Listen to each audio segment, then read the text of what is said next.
Shalom, Israel. I'm going to give all praises to Yahweh, Bahashim, Yahweh Shai, Bahashim, Rakal Kadash.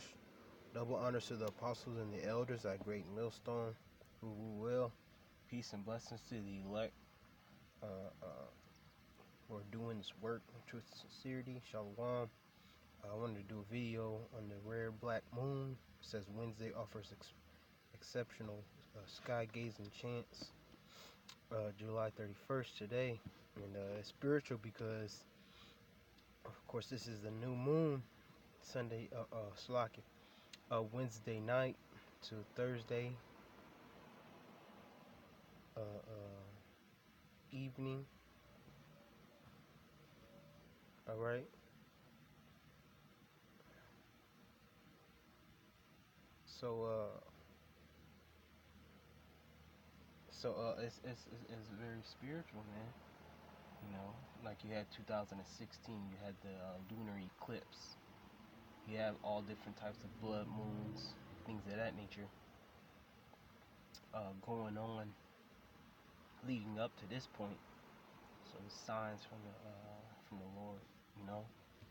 It says our natural satellite will look bigger than normal in the sky this week, but it's a supermoon in stealth mode, and is a good thing for space fans, stargazers, like the scriptures say. It says an unusual type of supermoon is set to take the stage this week. It's called a black supermoon, and what makes it unlike the other so-called supermoons is that it's basically invisible. The term black moon is an old nickname given to the second new moon in given calendar month. If you remember your moon phases, you know a new moon occurs when the sun's light falls on the far side of the moon we don't see. It's essentially the opposite of a full moon. The Western Hemisphere is getting a second new moon Wednesday through July 31st, just because the calendar flips to August, making the celestial happening all the more intriguing. Is that this black moon comes when the moon is nearest its closest point to our planet along its orbit of Earth. The orbit is not a perfect circle. This is called perigee, syzygy, or more commonly a supermoon. We normally talk about supermoons when they happen along with full moon, which can make for a lunar spectacle that appears a little larger in the sky than normal. To actually see this black supermoon, however, would require special equipment and significant sky watching experience, but it does offer remarkable dark skies to see other things. I'm gonna get into the scriptures. But just like you had the lunar eclipse, you had to have those whatever shades, those glasses, and I was outside when it happened initially, but I couldn't get the whole full experience of the actual lunar eclipse that happens every so often. But of course, Esau has some equipment he can, like a certain telescopes and cameras that can see. Lord willing, there, with some type of stream tonight or whatever to catch it.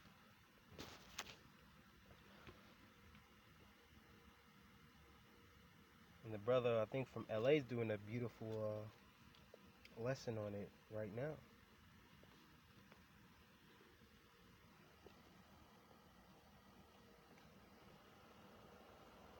This is Acts 2:19. And I will shew wonders in heaven above and signs in the earth beneath. Behold, beneath blood and fire and vapor of smoke. Okay, God. So He's going to show us signs in the heavens. All right, and we know that's the Lord giving us signs. You know, these unprecedented things that are happening, and how so much more on the new moon that's getting ready to come in for the month of August. You know, that's just right to kick it off. And when you hear a super black or super black moon, you think of something. Well, I'm not gonna say generally, but I think of judgment is getting ready to happen, or it's been happening, but the Lord's getting ready to move and make particular things happen through the Spirit, because that's the sign He's gonna give us, that He's giving us. It says, the sun shall be turned into darkness and the moon into blood before the great and noble day of the Lord come. And it shall come to pass that whosoever shall call on the name of the Lord shall be saved. God, so that before that great day, meaning the coming of the Lord, Armageddon, the end of the world, if you will, you're going to see signs before that. It says that's particularly convenient, as 2 meteor showers are currently still near their peaks this week. So take advantage of those black skies and the black moon to see if you can catch a shooting star or 2 or 10. Just watch out for fireballs raining meteorites.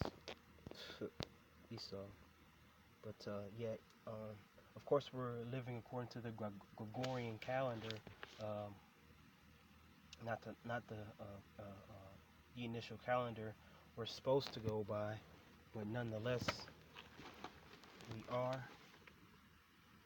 So Esau makes the months with 30 days, 29, 31 days, which is initially just supposed to be 28, because that's how many days the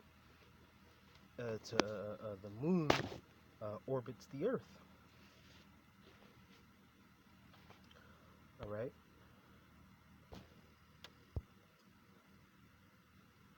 This is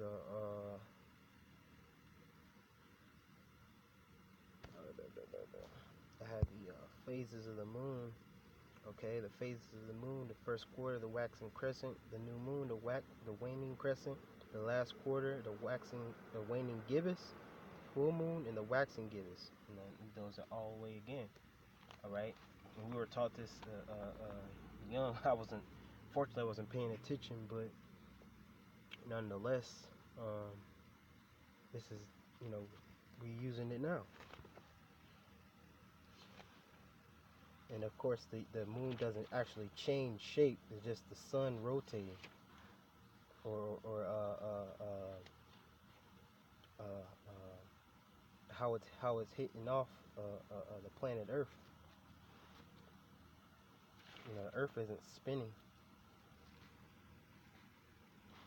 I think Acts 2 and 19 I had. Or did I just read that? Yeah, I just read that.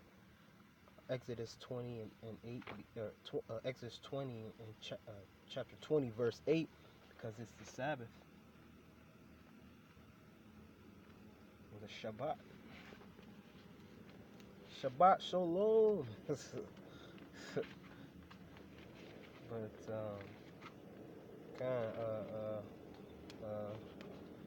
But the book of Exodus 20 and 8. Is it? Kind of, I was in Numbers. Exodus 20 and 8.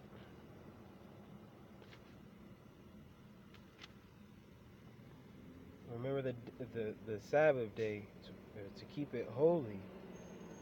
6 days shalt thou labor and do all thy work.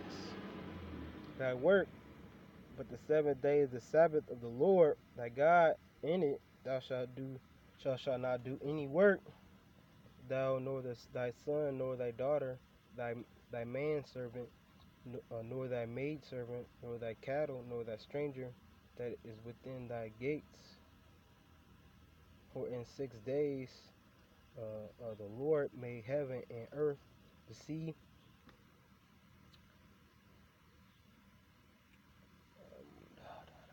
So like yeah, that's my spot.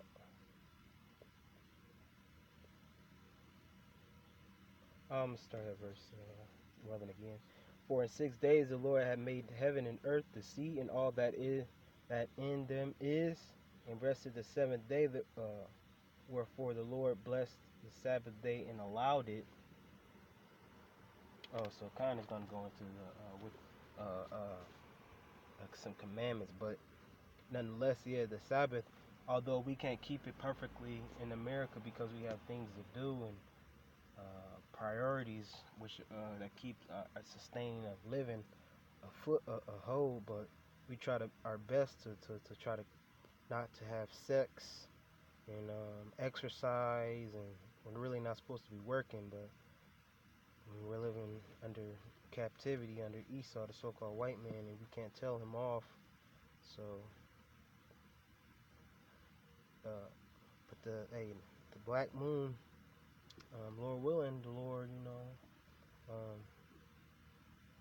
amplifies things that amplify things in the spirit and on the planet Earth.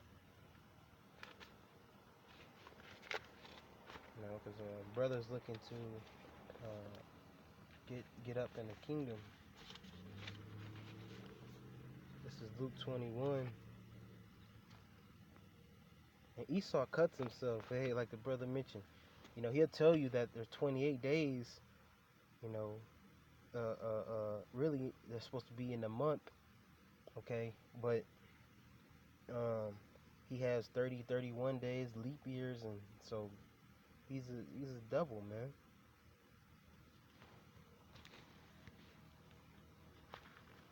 The book of Luke 21 and 25. And there shall be signs in the sun and in the moon and in the stars, and upon earth distress of nations. So with perplexity, the sea of the waves war. So, and that's perplexity. You know, um, something that's something that's a far fetched. A lot of people, a lot of stargazers and people into space are gonna be perplexed about this. You see, they were perplexed about that lunar eclipse, going crazy, going nuts. The heathens. So hey, this is just a part, what Yahweh Shimi Shai created. And it's perfect in how it is. And the earth ain't flat, the moon ain't flat. Okay, none of that garbage, man. The Lord made everything perfect. Because the earth being flat doesn't make sense. There's no rationale of the earth being flat. It makes real logic. So the Lord made everything. He didn't make any mistakes on the planet Earth, man. Okay. And he didn't make this Sabbath on Friday down to Saturday down. He made it. Lucky, but he made it the way it's supposed to be, man. According to the new moon. And Lord willing, see that tonight, or look up in the sky how it looks. Lord willing, is edifying. All praise to Yahweh Bashim Yahushua Bashim Kakadash. Double honor to the apostles and elders at Great Millstone, who we will. Shalom.